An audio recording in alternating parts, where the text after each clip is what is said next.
नमस्ते। हाम्रो गाउँपालिका र वडाहरूमा चाहिँ अहिले यो चाहिँ आयोजनाहरू छनौट गर्ने अनि आयोजनाहरू चाहिँ प्राथमिकीकरण गर्ने छनौट गर्ने कामहरू भइरहेको रहेछ। मैले हिजो मात्रै सूचना देखेपछि हाम्रो गाउँपालिकाको पनि भागेश्वर गाउँपालिका वडा नम्बर 4 को यो बस्तीहरूमा चाहिँ आयोजनाहरू छनौट गर्ने छलफल गर्ने भन्ने चाहिँ सूचनादेखि मलाई लाग्छ यो चाहिँ अलि समय लिएर चाहिँ बस्तीहरूमा अलि बसेर छलफलै गरेर चाहिँ आयोजनाहरू छनौट गर्ने हो। गएर एकछिन यो गरौं भन्ने किसिमले होइन कि त्यहाँ भएका समस्याहरू उनीहरूलाई आवश्यकताहरूलाई हेरेर चाहिँ योजनाहरू र आयोजनाहरू छनौट गर्ने हो होइन। यस्तो योजना गर्दाखेरि मैले अनुरोध पनि गर्दछु भागेश्वर गाउँपालिकाका सम्पूर्ण गाउँ बस्तीहरूमा चाहिँ तपाईको बस्तीमा चाहिँ के पुगिसकेको छ, जस्तो बाटो कुलो होइन खानेपानी यो पुगिसकेको छ भने अब हामीले स्कुल बिल्डिङहरू यो भौतिक संरचनाका कामहरू हामीले चाहिँ एक लेभलमा पुगिसकेको छ भने हामीले के सोच्नु पर्दछ भने हाम्रो आर्थिक अब मजबुत कसरी हुने, हामी आर्थिक कुराहरू के चाहिँ हामीले वृद्धि गर्नुपर्ने छ, त्यसको लागि हाम्रो उत्पादन के हो, हामीले चाहिँ गाउँमै बसिरहेका दाजुभाइ दिदीबहिनीहरूले के उत्पादन गरिरहेका छन्, वा कसैले जाहिर गरिरहेका छन् कि वा कसैले व्यवसाय गरिरहेका छन् कि त्यसलाई कसरी बढाउने र आर्थिक रूपमा चाहिँ गाउँ बस्तीहरू कसरी सफल बनाउने, ताकि त्यो भयो भने चाहिँ गाउँमै दाजुभाइ दिदीबहिनीहरू बस्छन् अनि त्यसपछि गाउँमै केही रोजगारीका अवसरहरू सिर्जना हुन्छन्। अस्ति मैले एउटा भिडियो देखाएको थिएँ, चुल्ल हाम्रो एउटा बस्ती हो चुल्ल भनेको, त्यहाँको एकजना दाइले चाहिँ हातले फुटालेर चाहिँ मौसमको जुस बनाउँदै हुनुहुन्थ्यो। त्यो देख्ने बित्तिकै मलाई लाग्छ पालिका वडाले के सोच्नु पर्ने हो भने त्यहाँ त मेसिनको आवश्यकता पर्दो रहेछ। हाम्रो भागेश्वर गाउँपालिकामा थुप्रै चीजहरू फल्छन्, जस्तो चाहिँ कागती फल्छन्, जुनार फल्छन्, सुन्तला फल्छन् होइन, अनि त्यसपछि रुख टमाटर भन्छौँ हामीले, त्यस्तो टमाटरहरू पनि फल्छन्, अरू थुप्रै चाहिँ तरकारीहरू फल्छन्। क्या यसको बजारीकरण कसले गर्ने हो, कसरी गर्ने हो भन्ने किसिमको एउटा योजना हुन सक्छ।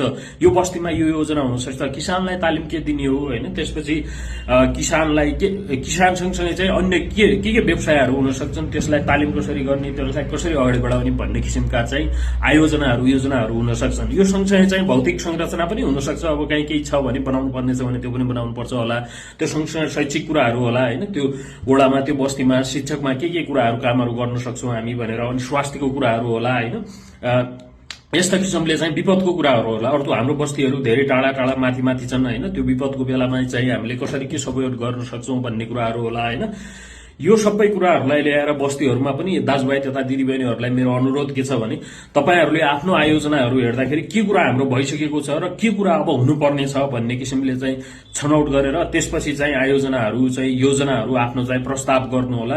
त्यसपछि वडा अध्यक्षज्यूहरूले चाहिँ के बुझ्नु पर्यो भने यो वडामा यो चीजहरू पुगेका छन् भने अब चाहिँ गर्नुपर्ने के हो भन्ने कुरा चाहिँ तपाईहरूले पनि उनीहरूले भनेको कुराहरू चाहिँ भ्यालिड गर्ने, त्यो कुराहरू चाहिँ ठिक छ, यो आयोजनाहरू ठिक छन्, यो आयोजनाहरू यसलाई छन् भनेर सम्पूर्ण लक्षित वर्गहरू समुदायमा चाहिँ बोल्ने मान्छे मात्र होइन, नबोल्ने मान्छेहरू पनि बस्छन्, पिछडिएका वर्गहरू हुन्छन्, विभिन्न जात जाति हुन्छन्, ती सबै मान्छेहरूलाई समेटेर चाहिँ योजनाहरू चाहिँ प्रस्ताव गर्नु होला र बनाउनु होला भन्ने किसिमको मैले चाहिँ सुझाव पनि दिनु खोजेँ र दाजुभाइहरूलाई त्यो रिक्वेस्ट पनि गर्न खोजेँ, मैले अनुरोध पनि गर्न खोजेको छु।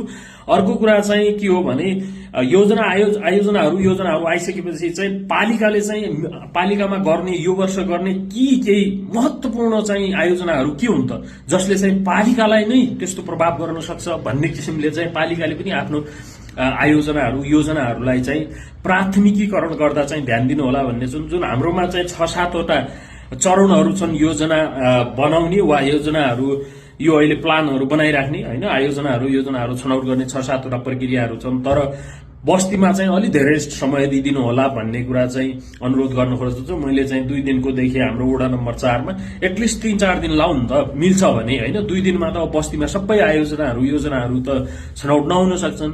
अलि समय लाएर चाहिँ योजनाहरू छनौट गरिदिनु होला भन्ने कुरा चाहिँ अनुरोध गर्न चाहिँ। धन्यवाद, नमस्कार।